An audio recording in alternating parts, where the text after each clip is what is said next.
साल 1975 थाईलैंड का पटाया बीच। एक खूबसूरत शाम अचानक उस वक्त दहशत में बदल गई जब एक जली हुई लाश मिली। ये ना तो पहला कत्ल था और ना ही आखिरी। पूरे एशिया में गोरा टूरिस्ट्स गायब हो रहे थे, लेकिन पुलिस के पास कोई सुराग नहीं था, क्योंकि कातिल कोई आम मुजरिम नहीं था। वो एक अदब था, एक मसीहा था। दुनिया में बहुत से सीरियल किलर्स देखे, मगर चार्ल्स सोबराज जैसा शातिर दिमाग शायद ही कोई हो।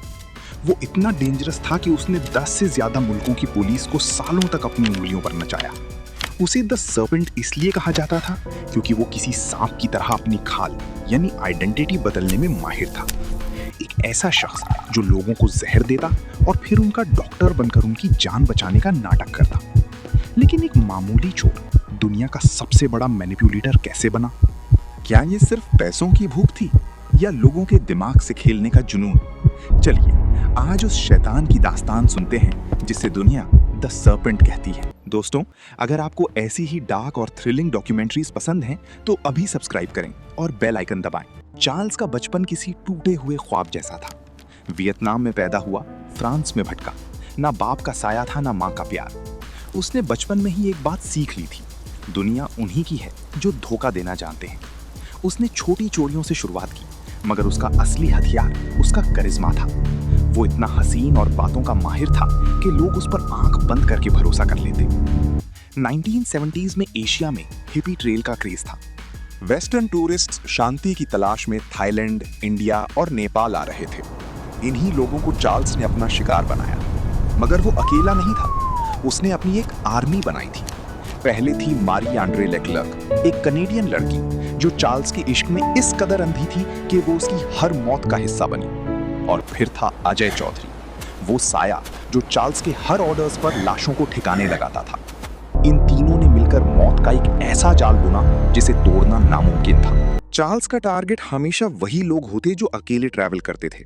वो उनसे हॉस्टल में मिलता, उन्हें महंगी शराब पिलाता और उनका ऐसा दोस्त बन जाता कि उन्हें लगता कि शायद उन्हें सच्चा साथी मिल गया है। चार्ल्स उनकी कमजोरियां ढूंढता। किसी को सस्ता सोना चाहिए था, किसी को ड्रग्स, तो किसी को एडवेंचर। वो उन्हें वही देता जो वो चाहते थे और बदले में उनकी जिंदगी मांग लेता। लेकिन सवाल ये है कि वो उन्हें मारता कैसे था? उसका तरीका इतना शातिर था कि मौत भी उसे देखकर हैरान रह जाती। चार्ल्स सोबराज का सबसे खौफनाक वेपन गोली या खंजर नहीं था, बल्कि उसका माइंड गेम था। वो टूरिस्ट्स को जहर, लिक्विड ड्रग्स दे देता, जिससे उन्हें डाइसेंट्री या सख्त बीमारी हो जाती। जब टूरिस्ट तड़प रहा होता तो चार्ल्स एक फरिश्ता बनकर आता। वो उन्हें दवा देता, उनका ख्याल रखता और उन्हें अपने घर शिफ्ट कर लेता। बीमार टूरिस्ट को लगता कि चार्ल्स ने उसकी जान बचाई है, मगर हकीकत में चार्ल्स उसे थोड़ा थोड़ा जहर देकर अपने कब्जे में रखता था। वो उन्हें फिजिकली और मेंटली इतना कमजोर कर देता कि वो चाहकर भी वहां से भाग नहीं सकते थे। इस दौरान मैरी आंद्रे उनका ध्यान रखती ताकि किसी को शक ना हो। ये था मौत का वो स्लो पॉइजनिंग प्रोसेस जिसने चार्ल्स को पूरी दुनिया में बदनाम कर दिया। लेकिन चार्ल्स सिर्फ उन्हें मारता नहीं था, वो उनकी जिंदगी चुरा लेता था। चार्ल्स को पासपोर्ट्स का शौक था। एक बार जब टूरिस्ट मर जाता तो चार्ल्स उसका पासपोर्ट उठाता और बड़ी होशियारी से उस पर अपनी फोटो लगा देता। वो मेकअप और हुलिया बदलने में इतना माहिर था कि वो उसी मरे हुए टूरिस्ट की आइडेंटिटी पर एक मुल्क से दूसरे मुल्क फ्लाइट लेता। पुलिस ढूंढ रही होती थी किसी चार्ल्स को, मगर वो ट्रैवल कर रहा होता था किसी हेनरिकस बिंटांजा या टेरेसा नोल्टन के नाम पर। वो उनके बैंक अकाउंट्स खाली करता, उनका पैसा इस्तेमाल करता और उनका नाम धार लेता।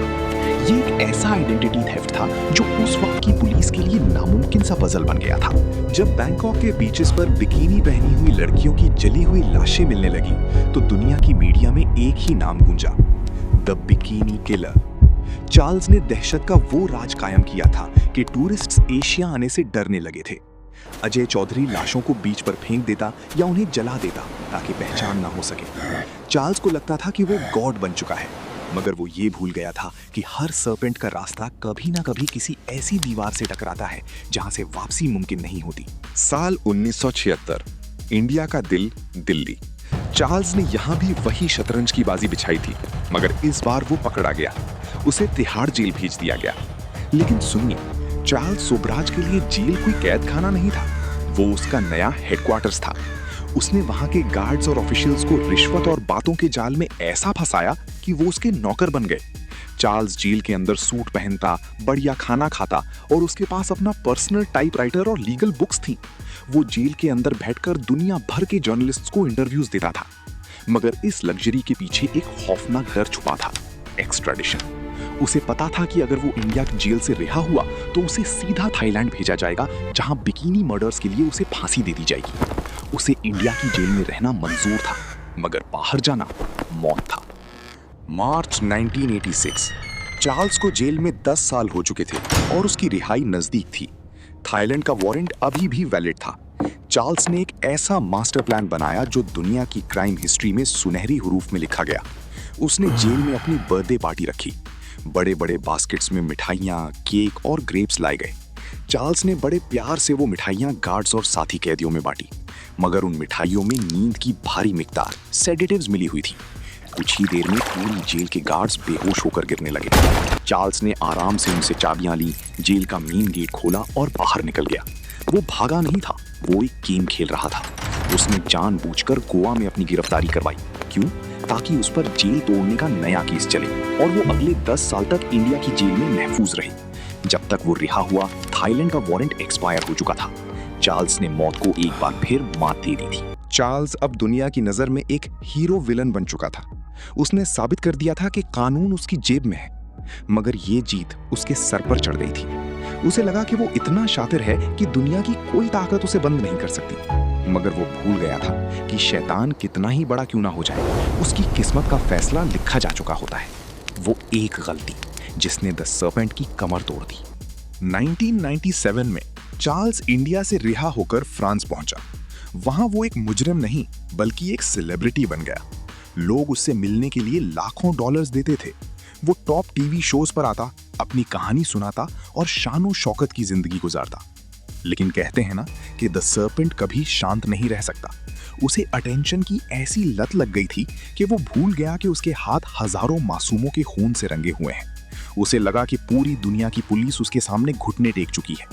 इसी गुरूर ने उसे 2003 में एक ऐसी जगह भेजा जहां उसका अंत लिखा था, नेपाल।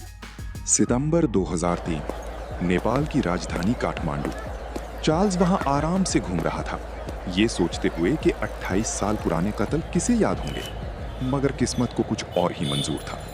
एक जर्नलिस्ट ने उसे पहचान लिया और उसकी फोटो अखबार में छाप दी। नेपाल पुलिस ने उसे कसीनो से धर दबोचा।